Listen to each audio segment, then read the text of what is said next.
Coba lihat, orang yang punya duit sama yang enggak punya duit, jangan gaya hidupnya, gaya jalannya aja lain.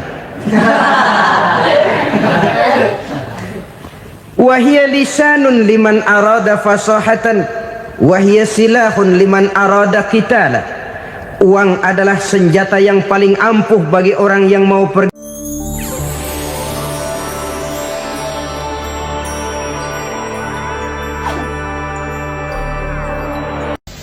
Bapak-bapak, ibu-ibu, saudara-saudara kaum muslimin rahimakumullah. Murai di dahan dan koko ayam di kandang, dunia ini penuh dengan berbagai macam kesibukan. Sejak dari petani yang turun ke ladang, pedagang yang berangkat ke pasar, pelajar yang menuju sekolah, sampai kepada pegawai yang berangkat ke kantor, seluruhnya tidak lain untuk mencari sesuatu yang bernama bahagia. Setiap orang menginginkan kebahagiaan, dan tidak seorang pun menginginkan kesengsaraan dalam kehidupan ini. Namun nyatanya tidak setiap orang yang ingin bahagia mengetahui jalan yang harus ditempuhnya untuk sampai kepada kebahagiaan itu. Maka pada kesempatan pertemuan kali ini, saya ingin menyampaikan sebuah hadis dari junjungan kita baginda Nabi besar Muhammad sallallahu alaihi wasallam yang termuat dalam kitab Mukhtarul Ahadits An-Nabawiyah, di mana beliau bersabda, arba'un min sa'adatil mar'i. Ada 4 perkara yang merupakan tanda dari orang bahagia. Saya mau tanya, di antara saudara-saudara yang hadir di sini, apa ada yang kepengen jadi orang sengsara? Ya. Seluruhnya tentu ingin mendapatkan kebahagiaan. Maka menurut resep dari Nabi kita, tanda orang bahagia itu 4. Jadi kalau saudara ingin bahagia, harus mempunyai 4 perkara ini. Yang pertama, orang bahagia itu kata Nabi, darun wasi'un. Punya rumah biar bagus asal gede. Enak ngaturnya daripada sudah punya rumah kecil, adanya di pinggir kali, gubuk, kalau hujan bocor, miring lagi, kiamat. Loh, kalau gitu Islam materialis dong. Hadis ini boleh diartikan dengan makna hakiki, arti yang sebenarnya, boleh diartikan dengan makna majazi, arti kiasan. Kalau dia diartikan dengan arti kias, maka yang dimaksud darun wasi'un ay qalbun wasi'un. Rumah yang luas tidak lain daripada hati yang lapang. Karena di situ kunci kebahagiaan yang sebenarnya. Walaupun kita cuma tinggal di petak berukuran 2 kali 3 meter, kalau hati kita luas-luas rasanya rumah itu. Tapi biar rumah kita halamannya saja puluhan ribu hektar, ada kolam renangnya, kamar tidurnya tidak lagi terhitung. Kalau hati yang menempati rumah itu sempit, maka akan terasa sempit jugalah rumah itu. Tempat bergantungnya tidak lain adalah hati. Marilah kita mencoba melihat berbagai pandangan orang tentang bahagia ini. Ada orang menyangka bahwa bahagia itu kalau dia mendapatkan harta yang sebanyak-banyaknya. Siapa yang banyak harta, dialah raja. Apa yang dia mau, seluruhnya bisa dibeli. Keamanannya, dia bisa menyewa petugas. Seluruh fasilitas untuk menyenangkan kehidupannya bisa dibeli. Pendeknya, hartalah segala-galanya dalam kehidupan. Sampai ada pepatah mengatakan, innad darahima fil amakini kulliha taksur rijala mahabatan wa jalala. Sesungguhnya harta, dinar, dirham, uang di mana-mana selalu bikin hebat orang yang memilikinya. Coba lihat, orang yang punya duit sama yang enggak punya duit, jangan gaya hidupnya, gaya jalannya aja lain. wa hiya lisanun liman arada fasahatan wa hiya silahun liman arada qitala. Uang adalah senjata yang paling ampuh bagi orang yang mau pergi perang, dan lidah yang paling fasih bagi orang yang mau bicara. Kalau bicara dengan lidah macet, cobalah bicara dengan harta, lancar. Sampai ada pepatah demikian, segalanya bisa diatur dengan harta. Maka di kalangan orang yang berpandangan semacam itu, seluruh kegiatan hidupnya hanya terfokus kepada bagaimana mengumpulkan harta yang sebanyak-banyaknya. Tidak peduli halal haram, tidak kenal sore pagi siang dan malam, tidak sempat sujud, jauh dari agama, jauh dari kehidupan yang bersifat ruhaniyah, jauh dari Allah dan sebagainya. Sampai dalam Al-Quran dikelompokkan dalam kelompok yang dinamakan lumazah. Allazi jama'a malahu wa addadah yahsabu anna malahu akhladah. Mereka mengumpul-ngumpulkan harta sebanyak-banyaknya dan menyangka bahwa harta yang banyak itu dapat mengekalkan hidupnya, mengekalkan kekayaannya, mengekalkan kebahagiaannya. Saudara hadirin yang berbahagia, kalau pandangan hidup ini benar, artinya kalau harta memang merupakan satu-satunya hal yang dapat membuat orang bahagia, tentu di rumah mewah tidak akan pernah ada tangis derita. Tentu di satu tempat di mana fasilitas hidup serba menunjang tidak ada yang namanya penderitaan. Tapi suka dan duka, sedih dan gembira, senyum dan tawa adalah milik setiap orang, baik dia punya harta maupun dia tidak punya harta. Nyatalah bahwa harta semata-mata bukan merupakan jaminan bahwa orang akan bahagia, walaupun tanpa harta orang sulit untuk bahagia. Saya mau cerita, ada orang super kaya, namanya Aristotle Onesius, raja tanker Yunani. Dia punya kapal tanker saja konon sampai 11 banyaknya. Punya perusahaan penerbangan yang disebut Olympic Airlines.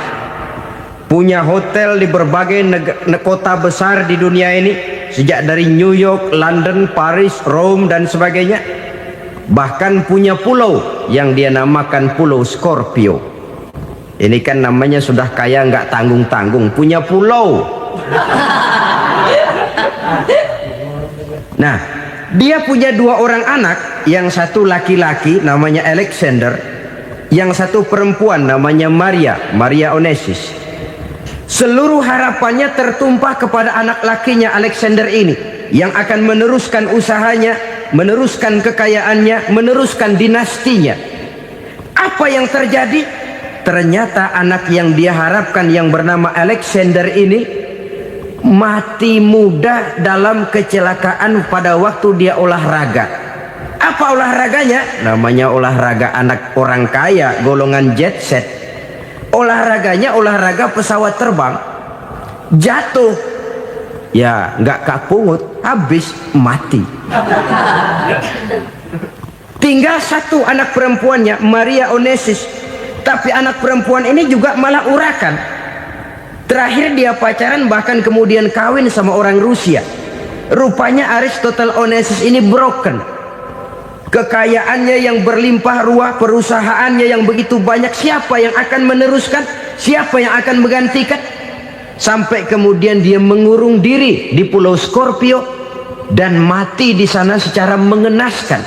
Seorang multi jutawan, seorang yang super kaya, mati menyendiri di pulau sepi. Ibarat kata pepatah, anak ayam mati di lumbung. Bukan kekurangan makanan, keurugan makanan. Begitu kehidupan Aristotle Onesius. Dan banyak orang-orang yang sudah demikian kaya sampai dibingungkan oleh kekayaannya sendiri. Telusurilah kehidupan David Rockefeller misalnya, Henry Ford misalnya, Adnan Khashoggi misalnya. Multi jutawan yang kadang-kadang dibuat keder oleh kekayaannya sendiri. Pantas ketika Imam Ali ditawarkan orang, "Ya Ali, kalau kepadamu disuruh pilih ilmu atau harta, kau pilih mana? Ya jelas pilih ilmu dong. Kenapa? Pertama, ilmu kalau kita berikan kepada orang lain tambah, tapi harta kalau kita berikan kepada orang lain kurang. Saudara punya uang 10.000, dibagi orang 5.000, jelas uang saudara berkurang. Tapi saudara punya ilmu diberikan kepada orang lain bisa, saudara pun makin mantap. Tidak lantas jadi bodoh karena ngajarin orang. Saudara bisa Fatihah lalu mengajarkan orang Fatihah, orang bisa, saudara pun makin hafal.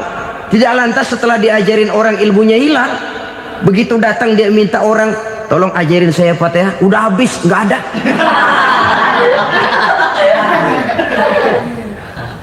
Yang kedua kata Imam Ali, ilmu menjaga kita.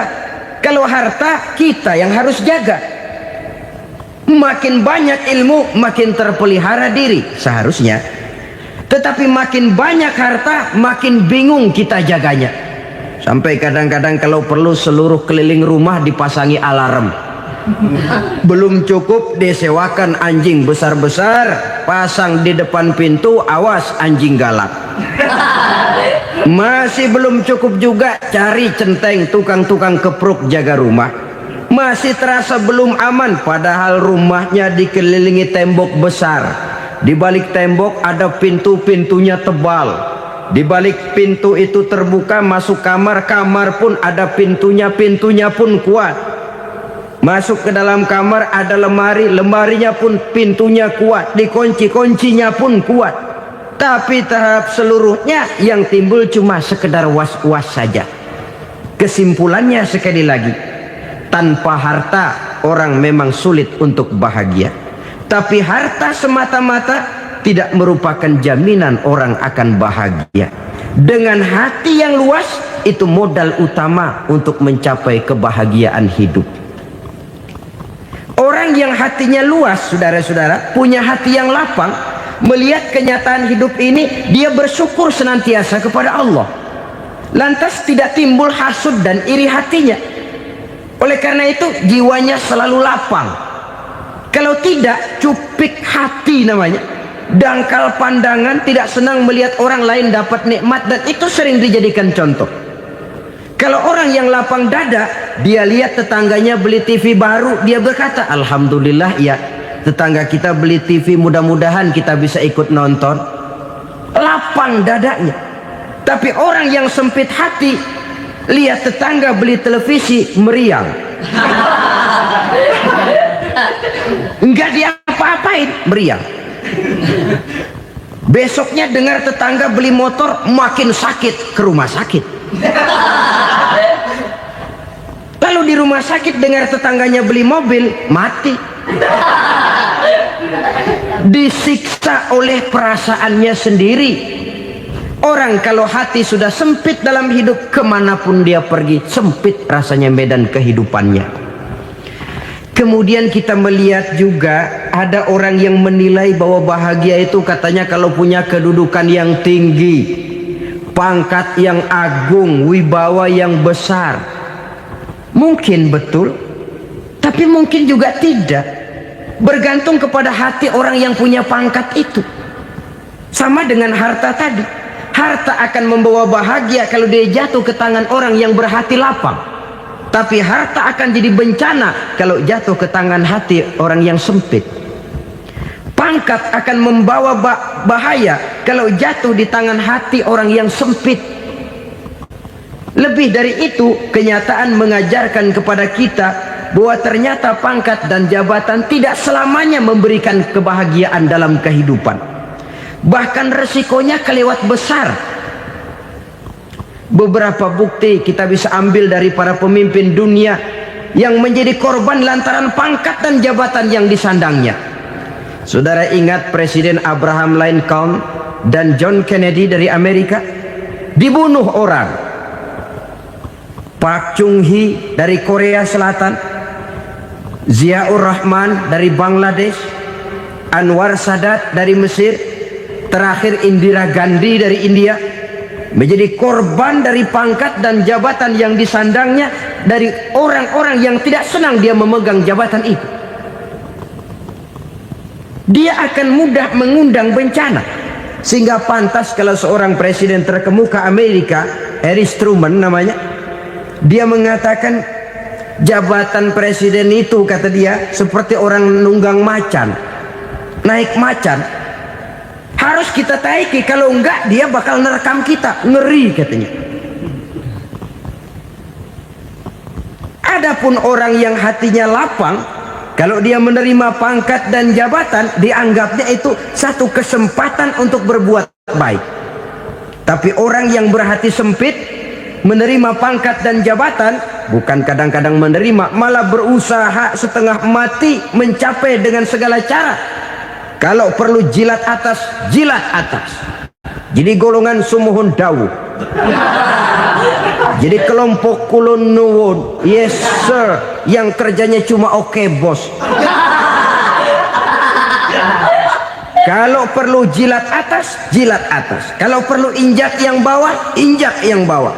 Perlu sikut kiri kanan, sikut kiri kanan. Yang penting pangkat dapat, jabatan dapat.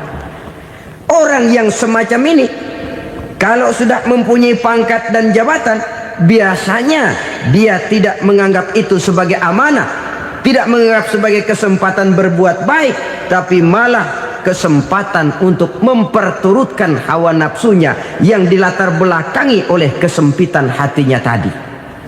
Apalagi kalau orang memperoleh pangkat karena banyak mengeluarkan uang, seakan-akan pangkat dan jabatan itu sekarang macam proyek pakai tender.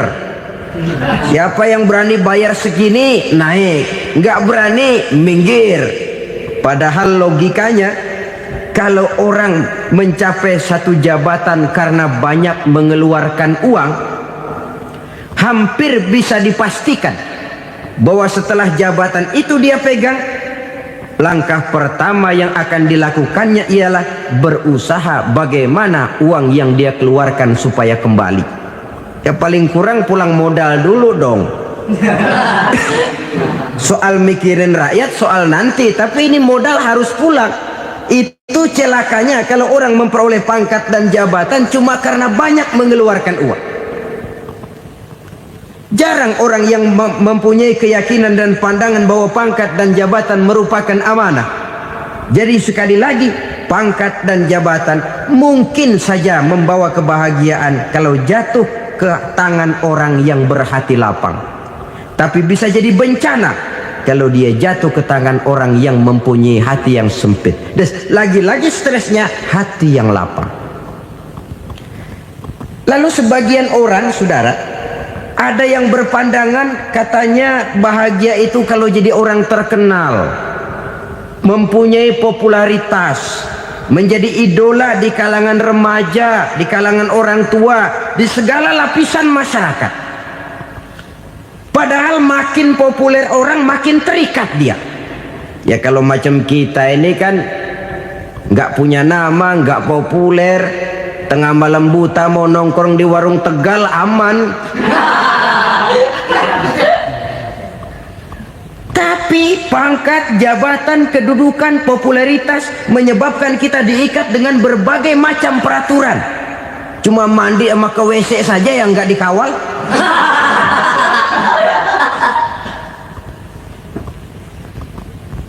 Benarkah popularitas, ketenaran membawa kebahagiaan? Mungkin, ya, tapi mungkin juga tidak. Kenapa? Banyak orang-orang populer yang mengakhiri hidupnya secara tragis. Kita ambil beberapa nama.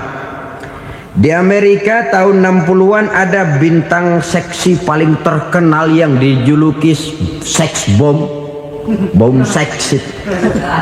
Sampai sekarang jadi legenda, namanya Marilyn Monroe. Singkatan dobelnya itu inisialnya MM, Marilyn Monroe. Terkenal, top, sampai dia mati tahun 62. Namanya sekarang masih saja dibicarakan orang. Kenapa dia bunuh diri? Tidak punya hartakah dia? Banyak. Kurang populerkah dia? Seluruh dunia mengenalnya.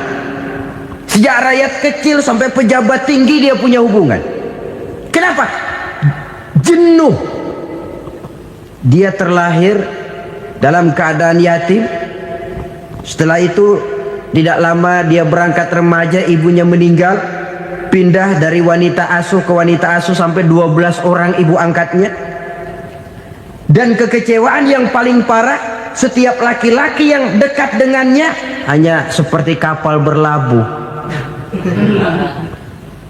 Datang dan pergi silih berganti, padahal dia merindukan seseorang yang bisa melindungi hidupnya. Dia rindukan itu dan dia tidak pernah menemukan. Itu yang akhirnya menyebabkan dia minum pil tidur kelewat dosis, minum obat tidur kebanyakan, ya tidur terus sampai sekarang.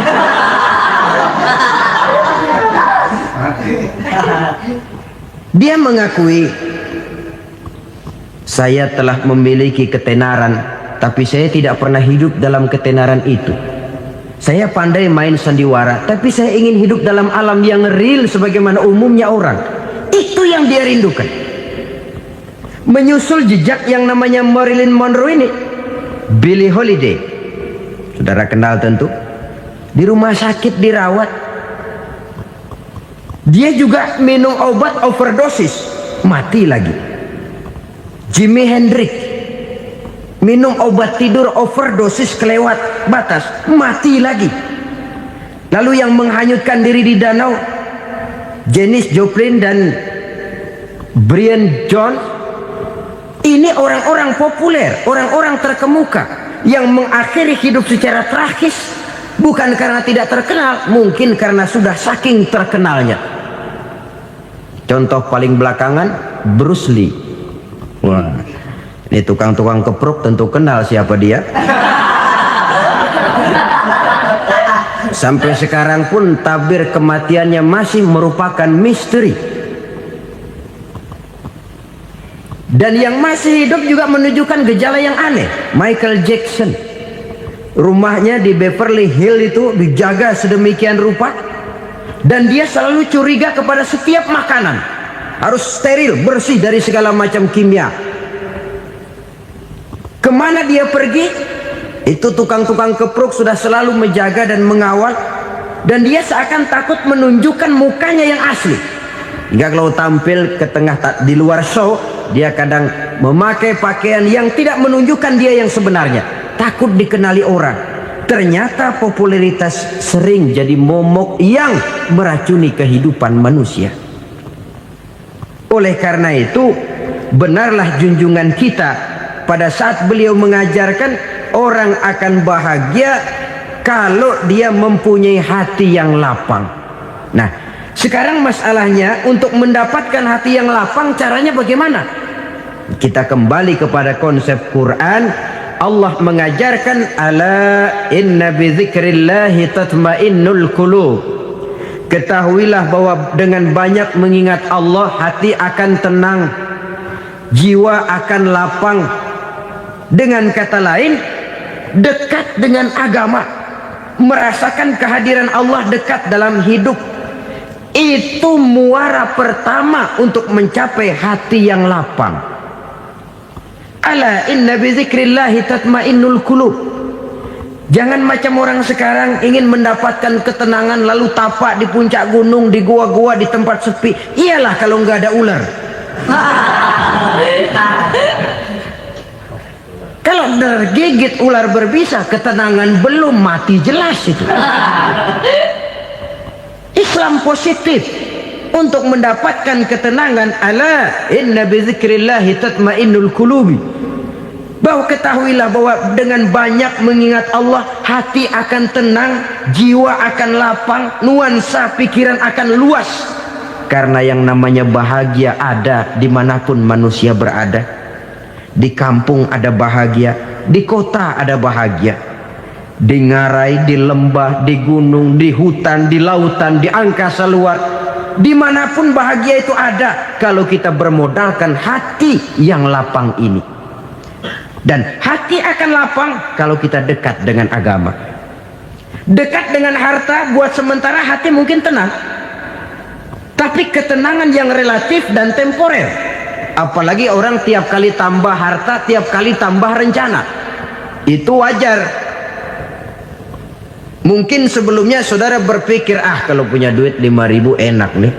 Begitu punya duit 5.000, aduh sayang kalau 10.000 aja.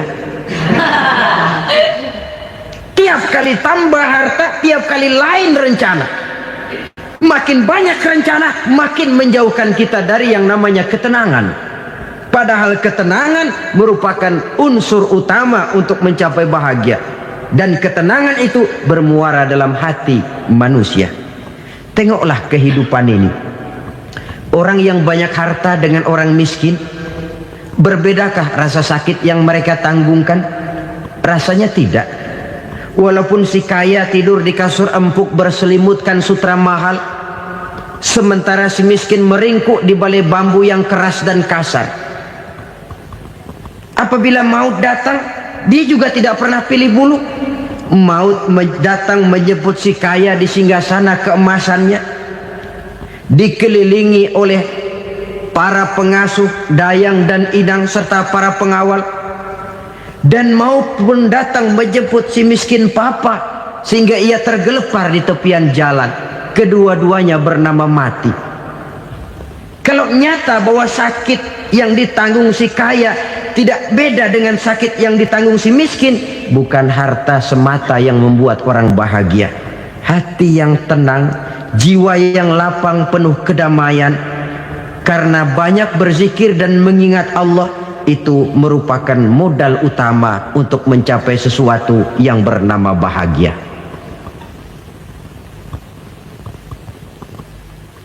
Saudara hadirin yang saya hormati, inilah yang pertama dari 4 ciri yang digambarkan oleh Nabi tentang tanda-tanda orang bahagia. Dan harus berangkat dari yang pertama ini, hati yang lapang. Ini yang harus kita miliki lebih dahulu. Baru nanti akan menyusul kepada poin yang ketiga, kedua, dan selanjutnya.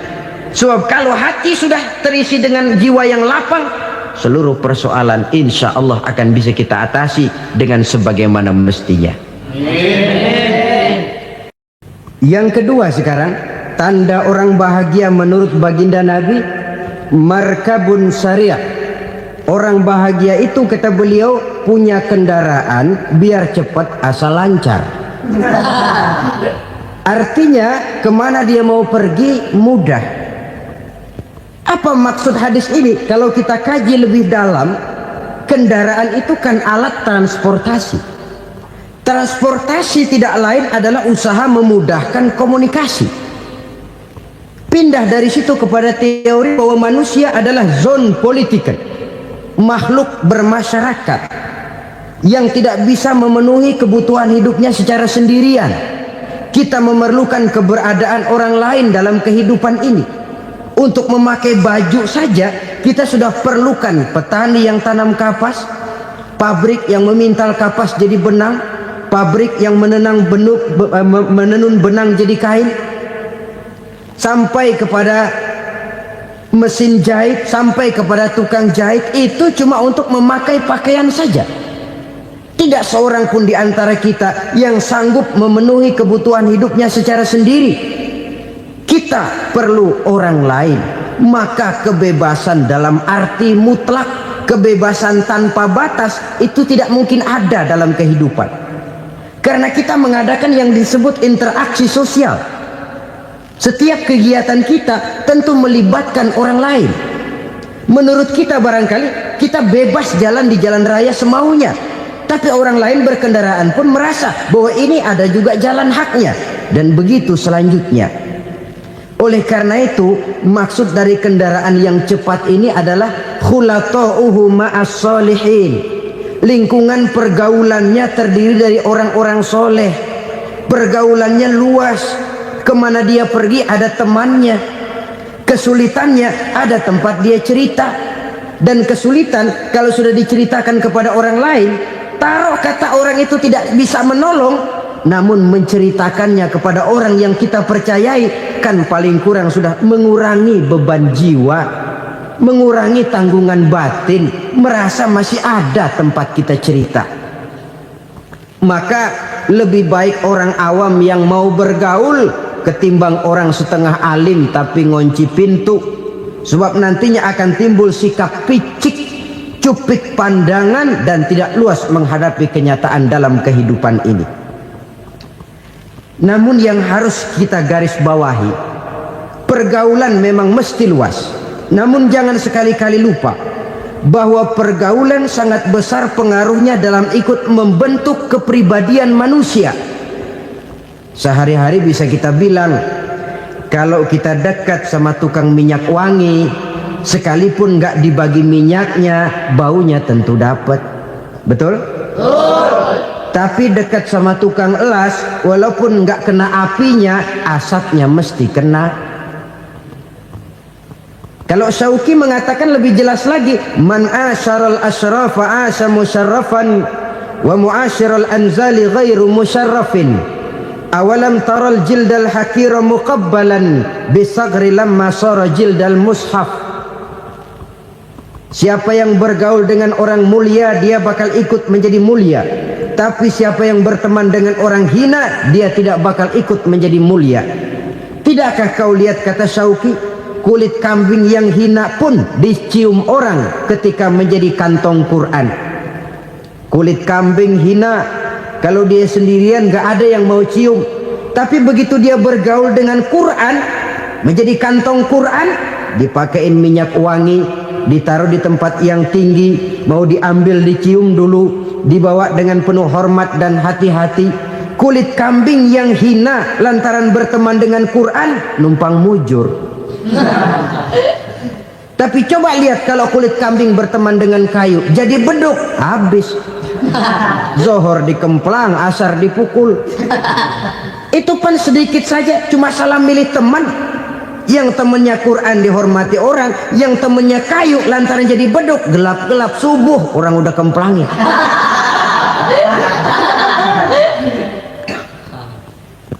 Maka terutama kepada adik-adik remaja yang masih mencari identitas diri, yang ibarat kaset masih kaset kosong, mudah diisi oleh apapun, pandai-pandailah memilih teman dalam bergaul. Karena banyak orang yang tadinya baik-baik, ketika terseret dalam pergaulan dengan orang yang tidak baik, kebaikannya menjadi lentur dan luntur.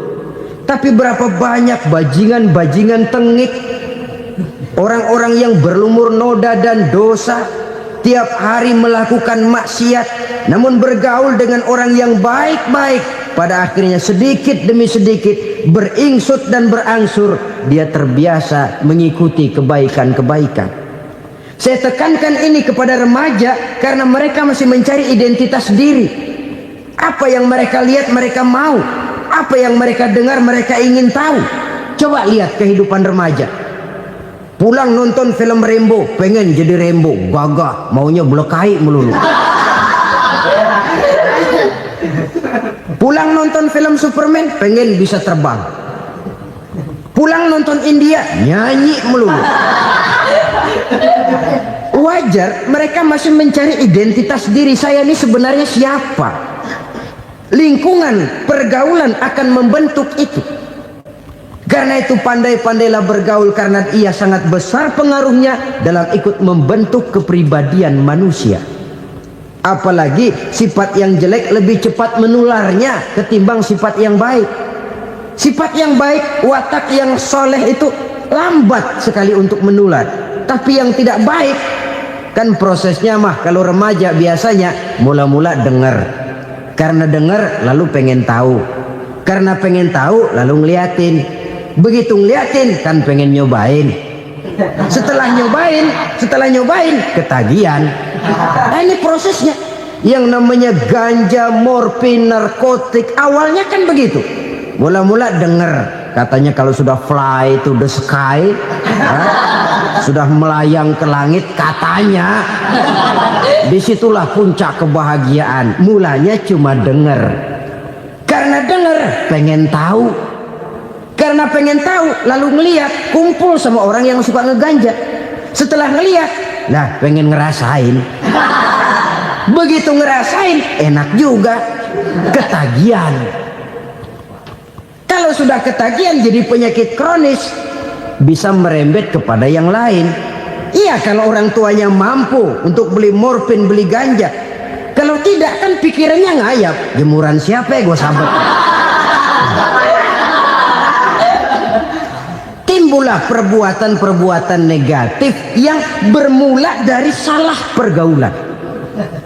Apalagi buat adik-adik remaja yang tinggal di kota-kota besar, yang pengaruh budaya, pengaruh kesenian, pengaruh struktur kehidupan yang nampak makin individualistis, di mana persaingan tajam, tensi ekonomi tinggi, orang mudah mengalami stres.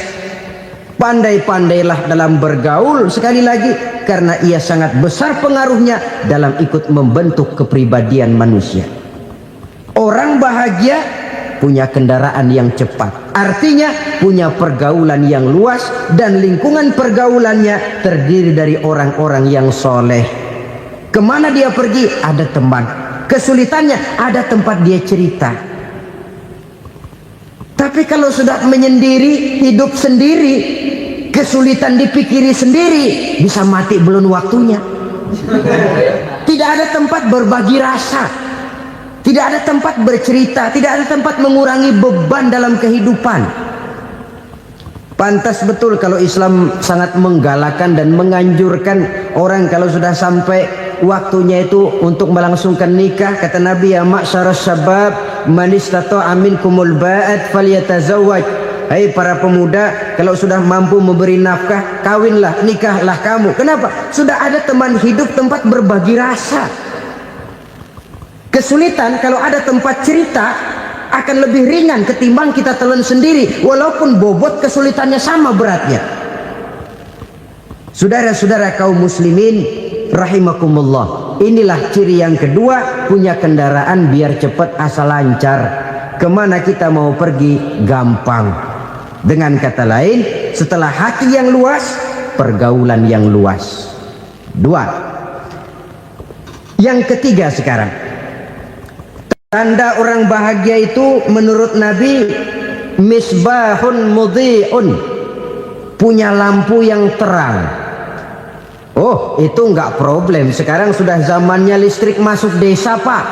Lampu sudah terang semua. Betul, kalau itu yang dimaksud. Tapi tidak cuma itu. Karena lampu yang dimaksud di sini, lampu yang akan menerangi seluruh perjalanan hidup. Dan perjalanan hidup itu sudah dimulai sejak kita terlahir ke alam ini, sampai masuk ke alam barzah, kumpul di padang mahsyar, sampai ke akhirat. Lampu yang menerangi itu yang diperlukan.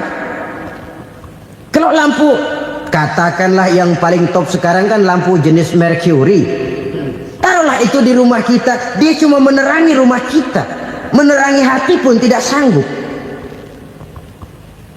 Bila kita masuk ke alam barzah, alam kubur, sanggupkah si Mercury yang begitu terang menerangi alam barzah kita? Tidak sanggup lagi. Sanggupkah lampu yang ratusan watt, bahkan puluhan ribu watt menerangi kehidupan di padang mahsyar? Tidak akan sanggup lagi. Kalau demikian, yang dimaksud lampu yang terang di sini apa? Tidak lain amal soleh, kebajikan yang kita lakukan dalam hidup. Itu yang akan jadi lampu penerang. Di dunia nama kita akan terang. Jasad kita boleh hancur terkubur tanah, tapi nama kita akan dikenang orang. Begitulah kalau orang meninggalkan kebajikan dalam hidup seperti sekarang.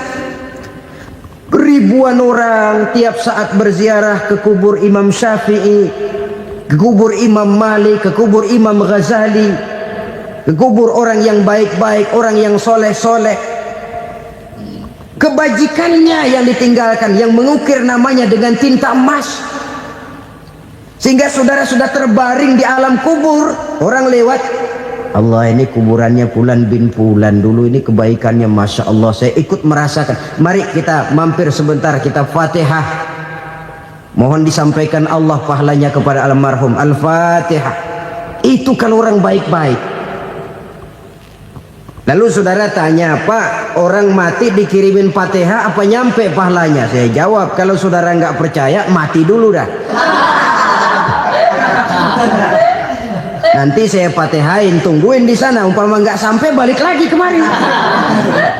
Sekarang ini kan maunya otak-otakan saja. Kalau nggak masuk otak nggak percaya. Padahal alam gaib itu nggak bisa diotak-otakin. Sama saja dengan saudara pernah dengar cerita kapal tanpa emas tenggelam kan? Pernah nggak? Di mana? Di laut Masalembo. Begitu ketampo mas tenggelam, ratusan penumpang itu terjun ke laut, dipermainkan gelombang, berjuang menghadapi maut itu. Orang lagi timbul tenggelam di lautan, dihantam ombak, kita tengokin pakai helikopter. Pak, lagi timbul tenggelam ya? Iya, tolongin. Jangan khawatir Pak, nih saya kirim intan Pak, harganya 10 juta. Kira-kira orang yang timbul tenggelam di laut seneng nggak? Kan mahal toh intan 10 juta. Kenapa dia nggak senang? Karena intan 10 juta dalam kondisi seperti itu tidak sanggup menyelamatkan dia. Dia akan girang kalau dikirimin ban mobil bekas, dikirimin papan terentang atau bambu. Intan yang 10 juta dia nggak girang, ban mobil bekas yang 1000 perak tuh pegang, itu yang dia girang betul. Inilah sebabnya Nabi berkata, mal mayyitu fi qabrihi illa kal ghariqil mutaghawwis. Orang yang meninggal di alam kuburnya seperti orang timbul tenggelam di lautan. Yantaziru da'watan min ahli, menunggu doa dari keluarganya yang masih hidup. Duh, bapak saya sudah meninggal, saya sayang benar sama dia. Kirimin kulkas ke kuburannya Itu sama saja dengan tadi orang tenggelam di lautan dikirimi intan yang harganya 10 juta, tidak sampai. Begitulah kalau kebajikan yang kita tinggalkan dalam hidup, sudah mati pun kubur kita masih diziarahi orang. Tapi kalau jahat yang kita tinggalkan, boro-boro lah orang mau doa lewat dekat kuburan kita juga serem. Tuh bajingan dulu mati dipendem di situ tuh. Jangan lewat situ, ntar kesurupan, jangan. Lewat saja orang ngeri. Konon lagi membacakan Fatihah dan mengirimkan doa. Hidup pada hakikatnya adalah kesempatan untuk berbuat baik. Maka sekali kesempatan itu diberikan, manfaatkan dengan sebaiknya. Sebab kesempatan kedua tidak akan pernah ada. Kesempatan berbuat baik di sini, di akhirat sudah pembalasan namanya. Sekali kesempatan itu dicabut, dia tidak akan pernah dikembalikan lagi. Kata Iqbal, hidup tidak mundur ke belakang, Bung. Berhenti diinjak orang, mundur hancur. Tidak ada kata mundur dalam hidup ini. Berhenti diinjak orang, mundur kecebur. Tidak ada kata lain, harus maju dalam kehidupan dalam artian yang positif. Hidup adalah kesempatan untuk mengumpulkan kebajikan yang sebanyak-banyaknya. Di situ nilai daripada manusia. Sekarang ini memang nggak kelihatan kok, orang yang banyak pahala sama yang banyak dosa nggak kelihatan kok. Barangkali kalau habis bikin dosa palanya pada benjol, mungkin orang takut sama dosa. Tapi sekarang sama saja, orang yang banyak dosa dengan yang nggak banyak dosa jalan bareng dari belakang, sama, nggak kelihatan beda. Tapi ada waktunya di mana pahala memegang peranan, di mana dosa diperlihatkan. Sama saja kalau kita bawa mobil siang, lampu kan nggak begitu berfungsi. Apa lalu bilang, alah ini lampu berat-beratin, copot-copotin aja dah. Tidak perlu begitu. Kenapa? Pada suatu saat malam senja akan datang. Bila matahari terbenam, senja pun datang, gelap mulai merayap, disitulah baru terasa perlunya lampu. Pahala begitu. Sekarang orang yang nggak ada pahalanya nggak kelihatan dalam kehidupan. Tapi pada suatu saat senja kehidupan akan datang. Ajal merenggut nyawa, malam merayap, dan hidup mulai diliputi kegelapan di alam barzah. Dikala itu kalau nggak punya lampu, alangkah malangnya kita. Sebab amal yang baik, kata Nabi, di alam barzah itu akan diciptakan menjadi perempuan yang cantik menemani kita. Amal yang jahat akan menjadi orang yang paling jelek nemenin kita. Sudah di tempat gelap yang nemenin jelek.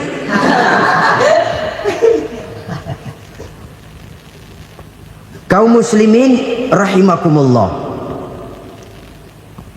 kalau demikian masalahnya, tergantunglah kita pandai memanfaatkan waktu. Al-waktu kasayf, waktu itu cepat sekali. Yang namanya waktu itu tahu-tahu udah tahun 87, tahu-tahu udah begitu, tahu-tahu yang kemarin anak-anak sekarang udah pada punya anak. Tahu-tahu saja itu. Begitu cepat waktu berlalu. Kalau tidaklah pandai kita memanfaatkannya, akan rugi kita. Nabi bersabda, man kana yaumuhu khairun min amsihi fahuwa rabih. Barang siapa yang hari ini lebih baik daripada hari kemarin, itu orang untung. Hari ini lebih baik daripada kemarin, bulan ini lebih baik dari bulan kemarin, tahun ini lebih baik dari tahun kemarin, itu orang yang beruntung. Tahun kemarin sembayangnya maghrib doang, sekarang udah tambah isya. Tahun kemarin cuman Idul Fitri aja ngancem bener, sekarang udah tambah Jumat, lalu tambah lagi maghrib, tambah lagi isya, dan selanjutnya. Hari ini lebih baik daripada kemarin, itu orang yang beruntung. Wa man kana yaumuhu mislu amsihi fahuwa khasir. Lalu barang siapa yang hari ini sama saja dengan hari kemarin, itu orang rugi. Hari ini sama dengan kemarin, rugi itu. Bulan ini begitu, bulan kemarin begitu, tahun ini begitu, tahun lalu juga begitu. Rugi itu orang. Rugi apa? Rugi umur. Umur tambah, amalan gak pernah tambah. Dan saya pikir lebih merupakan azab ketimbang nikmat kalau orang dikasih panjang umur cuma untuk numpuk dosa. Mending mana? Panjang umur banyak dosa sama pendek umur dikit dosa? Mending mana? Mending mana? Ya, paling mending tentu panjang umur banyak pahala. Tapi kalau tidak, sekali lagi, lebih merupakan azab ketimbang nikmat kalau orang diberikan panjang umur tapi cuma untuk sekedar menumpuk dosa. Kehilangan kesadaran bahwa dunia bukan terminal akhir dari satu perjalanan. Dia cuma halte di mana kita berhenti sebentar untuk menuju kepada terminal yang hakiki. Saudara-saudara kaum muslimin rahimakumullah, inilah lampu yang akan menerangi kehidupan. Amal yang kita lakukan di dalam kehidupan. Jadi yang dimaksud dengan lampu yang terang, kebajikan yang kita kerjakan dalam hidup. Nah, setiap orang di awal tadi saya bilang ingin bahagia. Bahagia itu kan hakikatnya kumpulan senang dan selamat. Senang, selamat. Apa bedanya? Senang tapi tidak selamat, nggak bahagia. Selamat tapi nggak senang, nggak bahagia orang. Contoh, kalau orang korupsi, duitnya banyak, senang dia, tapi keselamatannya. Ada tentara baris di samping rumahnya udah bingung, padahal tentara latihan. Tentara cuma latihan, dia bingung. Senang, tapi karena keselamatannya tidak terjamin, dia tidak bahagia. Sebaliknya pegawai negeri jujur benar, cuma segaji-gajinya, selamat nggak korupsi, tapi melarat, ya nggak bahagia juga, kurang senang. Kesenangan dan keselamatan untuk dunia saja, ya sekali lagi, kalau cuma sekedar untuk dunia saja, bisa dibeli pakai uang. Bisa dibeli pakai uang. Saudara ingin selamat, bisa dibeli pakai uang. Saudara ingin senang, bisa dibeli dengan uang. Tapi setelah mati, masuk ke alam barzah, habis kekuasaan uang. Nggak bisa lagi beli keselamatan pakai uang. Tidak mungkin lagi membeli kesenangan dengan uang. Di situ pahala yang megang peranan. Makin banyak pahala, makin banyak saham untuk membeli kesenangan dan keselamatan, untuk memperoleh yang namanya bahagia. Dan jangan lupa loh, di alam barzah kita nggak sebentar, menunggu datangnya kiamat. Loh iya, kalau kita begitu dikuburin terus kiamat datang, untung. Tapi kalau masih harus 1000, 2000, puluhan ribu tahun yang akan datang, dalam satu penantian yang begitu lama, tanpa saham untuk memperoleh kebahagiaan, satu kemalangan yang tidak ada pernah putus-putusnya. Janganlah tergelincir oleh kebahagiaan sebentar yang menipu dengan mengorbankan kebahagiaan hakiki yang berjangka panjang. Apa artinya senyum sejenak kalau harus ditebus dengan tangis seumur hidup? Biarlah kita minum jamu, pahit memang, getir memang, tapi kan besok badan sehat. Daripada sekarang minum sirup, manis memang, enak memang, tapi bibir pada jontor besok. Sirawan, batuk, nggak karu-karuan. Banyak orang tertipu oleh kesenangan yang sebentar, padahal laisa kullu ma yalma'u zahaban. Belum tentu semua yang berkilat itu emas. Belum tentu semua yang gemerlap itu intan. Karena itu, marilah manfaatkan kesempatan yang diberikan Allah ini untuk mengumpulkan kebajikan yang sebanyak-banyaknya. Yang terakhir sekarang, yang keempat, tanda orang bahagia kata Nabi. Zaujatun salihah. Orang bahagia itu tanda yang keempat kata Nabi, punya istri biar cakep asal taat.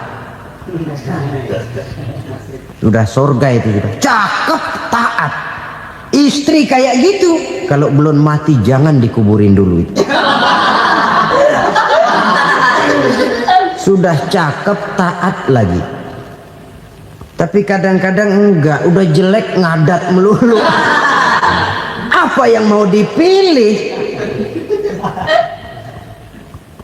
Sebab itu Quran mengatakan istri pakaian untuk suami, suami pakaian untuk istri.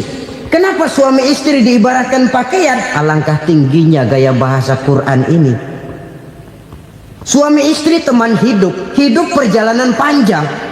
Sejak kita dalam rahim sudah ada hidup kan di sini. Sampai ke alam dunia, masuk ke alam barzah, kumpul di padang mahsyar, sampai menuju akhirat, itu perjalanan hidup.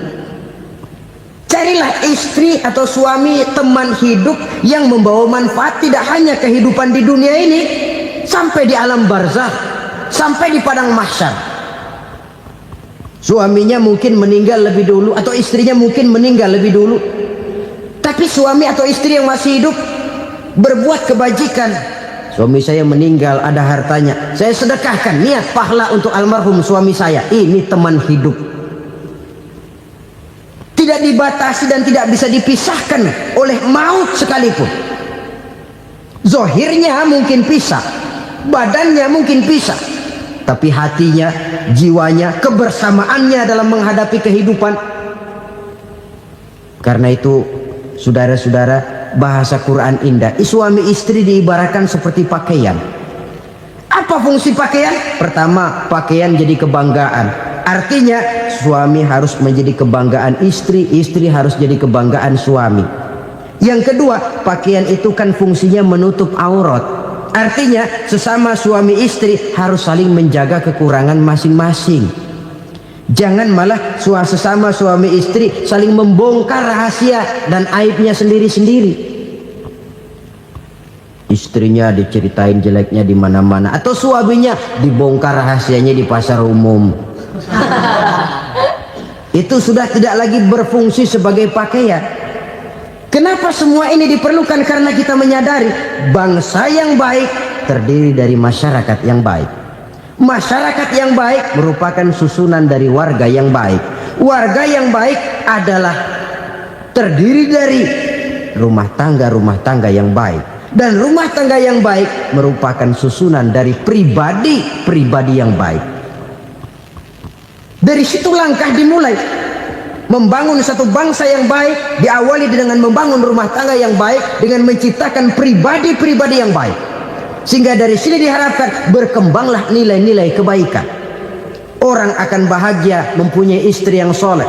Kenapa? Tidak ada seorang suami bisa sukses jadi apapun dia, apapun profesinya, dokterkah, kiaikah, mubalikkah, petanikah, pengusahakah, pejabat tinggikah, tidak ada seorang suami yang bisa sukses tanpa peran serta istrinya. Walaupun memang peranan itu tidak begitu kelihatan, tapi sangat menentukan. Karena itu, saudara hadirin yang saya hormati, Islam sangat menghargai kaum wanita, memberikan kedudukan yang tinggi sepanjang tidak mematikan kodrat kewanitaannya. Nah, kalau sudah kesuksesan ini diawali dari rumah tangga, karier di masyarakat mudah untuk dikejar. Tapi keberantakan di rumah tangga merupakan kegagalan pertama di tempat lain. Nah, inilah saja yang dapat Al-Fakir sampaikan pada pertemuan kali ini.